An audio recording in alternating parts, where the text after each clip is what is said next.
Puji Tuhan, hari ini saya sudah berada di New York, iya kan, kota yang tidak pernah mati ya. Dan ini udah malam hari nih, jam 10 pada malam hari ini.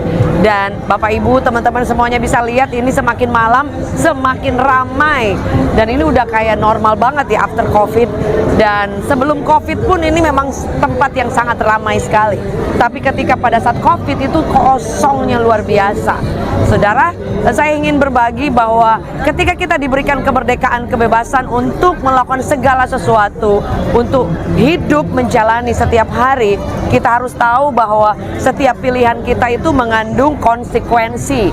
Nah, kalau di New York ini ketika kami turun mobil saja, bau marijuana itu udah kenceng banget.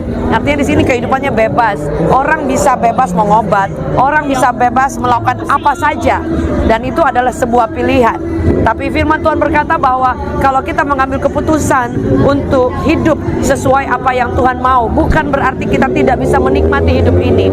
Kita bisa menikmati hidup ini karena hidup ini real, nyata. Tapi kita bisa melibatkan Tuhan dalam aspek kehidupan kita. Sehingga ketika ada hal yang jahat, ada hal yang buruk yang kita tahu kita tidak bisa menghadapinya, atau kita bisa tergoda, kita bisa jatuh dalam pencobaan, kita sudah seharusnya mengambil keputusan untuk menjauh dari dosa ataupun untuk lari dari setiap hal yang buruk dan menghindari, karena kita tahu bahwa setiap keputusan kita, apa yang kita lakukan ada konsekuensinya. Dan firman Allah selalu yang kita sudah tahu bersama dalam Korintus 1 Korintus dikatakan seperti ini, 15 ayat 33 dikatakan, janganlah kamu sesat, pergaulan yang buruk akan merusak kebiasaan yang baik. Di situ dikatakan bahwa kebiasaan baik kita tetap ada tapi dirusak.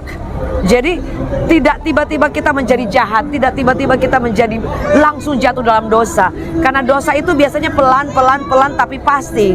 Jadi pergaulan kita, keputusan kita itu akan menentukan hari esok kita, menentukan masa depan kita.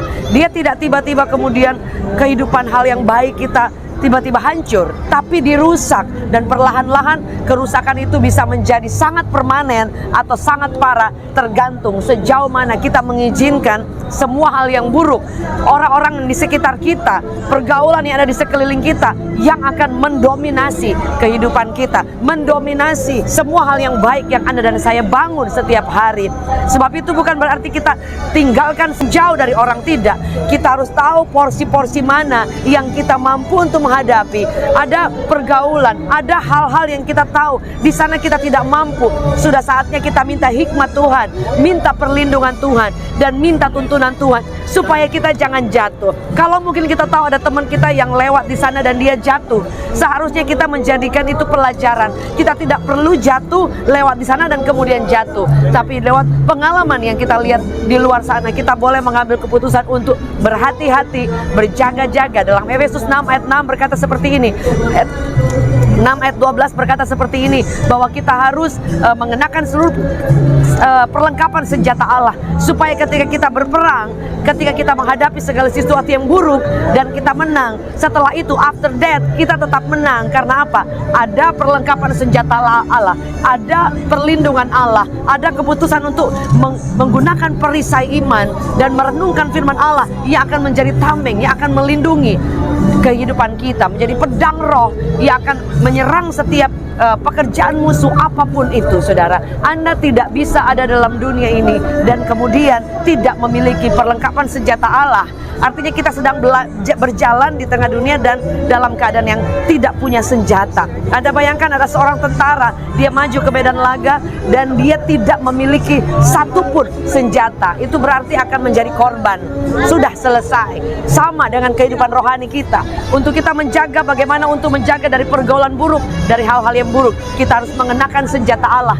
Kita harus ada perlindungan Allah supaya kita selalu bisa ada di dalam rel jalurnya Tuhan, sekalipun kita ada di tengah-tengah dunia yang hancur. Anda boleh tinggal di New York, Anda boleh ada di tengah-tengah orang yang hancur dan bobrok, tapi kita punya keputusan, kita punya anugerah Allah, kita punya keputusan untuk datang berlindung kepada Allah dan kenakan semua perlengkapan senjata Allah, sehingga keputusan kita akan menentukan hari esok kita. Puji Tuhan Bapak Ibu Saudara, dimanapun Anda berada, keep strong, tetap menjadi pemenang dan maju terus. Keputusan hari ini menentukan ke depan, dan hidup yang kita persembahkan bagi Allah, Anda akan melihat ada penyertaan Tuhan yang luar biasa. Yang setuju boleh katakan amin. Maju terus, jangan pernah menyerah. Dari New York City, saya Jacqueline Selose. God bless you.